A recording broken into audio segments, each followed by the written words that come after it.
Then जब इसमें रिचा जो उनका फिजिकल इंटीमेसी वाले पार्ट का डिस्कशन करती है, तो उसमें क्या है कि वो पूरी मूवी में ये दिखाते हैं कि वो कहीं कुछ अपने हस्बैंड से नहीं कहती, लेकिन ऑल एट वंस एकदम से वो बर्स्ट हो जाती है, बहुत लाउड वॉइस में उसको क्रिटिसाइज कर देती है, जिसकी वजह से उसके ऊपर काउंटर अटैक आता है फिर।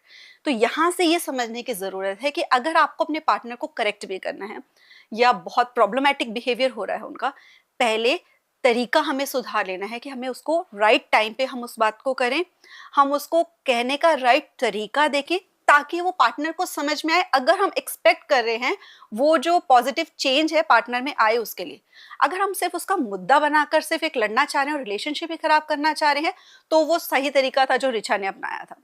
देन इसमें रिचा क्या करती है कि जो एंड वाला जो इसका डिसीजन था, जो एकदम से ही वो पूरा पानी फेंक देती है और वो सारा करती है, ये वाला जो उसने स्टेप उठाया है, ये मूवी से फीमेल्स को ये लेसन तो बिल्कुल नहीं लेना है कि हमने ये तो देख लिया, वो मेरे साथ भी लाइफ में यही सब कुछ हो रहा है, मतलब मुझे भी भाग जाना चाहिए। जो ये ब्यूटीफुल लाइफ दिखाते हैं मूवीज में कि जो फीमेल है वो भाग गई रिलेशनशिप से और डिवोर्स ले लिया और अब वो बहुत हैप्पी है, ये सिर्फ एक साइड दिखाई जाती है। Divorce is not easy. हाँ, टॉक्सिक रिलेशनशिप में रहना इज ऑल्सो नॉट इजी। आपको बैठकर ये डिसाइड करना है कि क्या जो रिलेशनशिप की वजह से मेरी लाइफ में टॉक्सिसिटी है वो इतनी ज्यादा हो गई है कि जब तक मैं इसको साइड पे नहीं करूंगी मेरी लाइफ में हैप्पीनेस नहीं आएगी, या वो सेल्फ क्रिएटेड है। क्या हम छोटी छोटी बातों का बहुत बड़ा पहाड़ तो नहीं बनाते चले जा रहे हैं?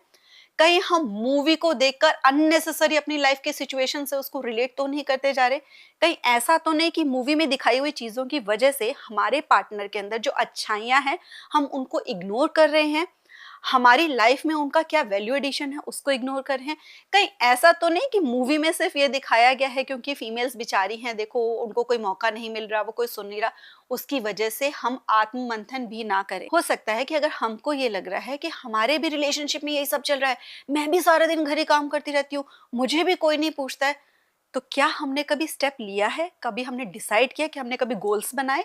कभी हमने बात करने की कोशिश की? अगर बात करने की कोशिश की और सामने से हमें अप्रूवल नहीं मिला, तो क्या हमने और कोई ऑल्टरनेट तरीका देखा जिससे कि हम अपने जो ड्रीम्स हैं उनको चेज कर सकें? क्या हमारे कोई ड्रीम्स हैं भी, या हम अननेसेसरी से बेचारापन ही लेकर बैठ गए हैं कि देखो फीमेल्स है ना तो इसलिए हम कुछ कर नहीं पाती है?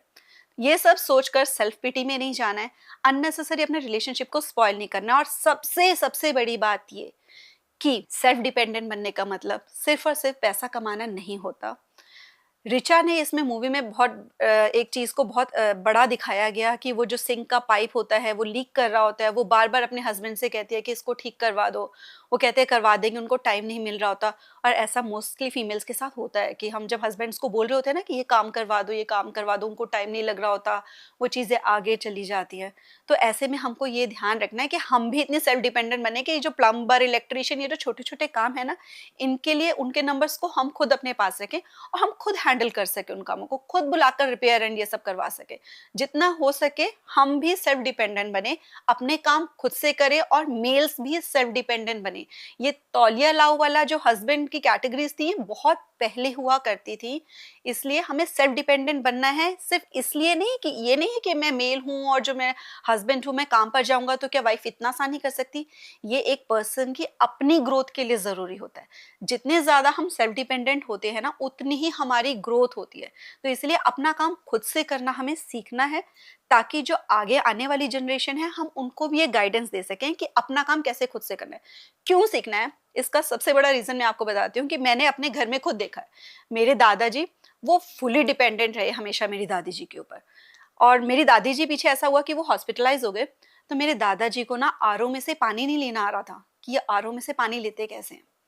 तो यानी अब क्या हुआ कि जो रिलेशनशिप प्यार की वजह से कनेक्टेड, तो वो मेरी दादी जी को जल्दी से जल्दी चाहते थे कि वो ठीक होकर घर आ जाए, क्योंकि उनसे घर का कुछ भी मैनेज नहीं हो रहा, उनको खुद को नहीं मैनेज करना आ रहा, उनको किसी के हाथ का खाना नहीं पसंद में आ रहा।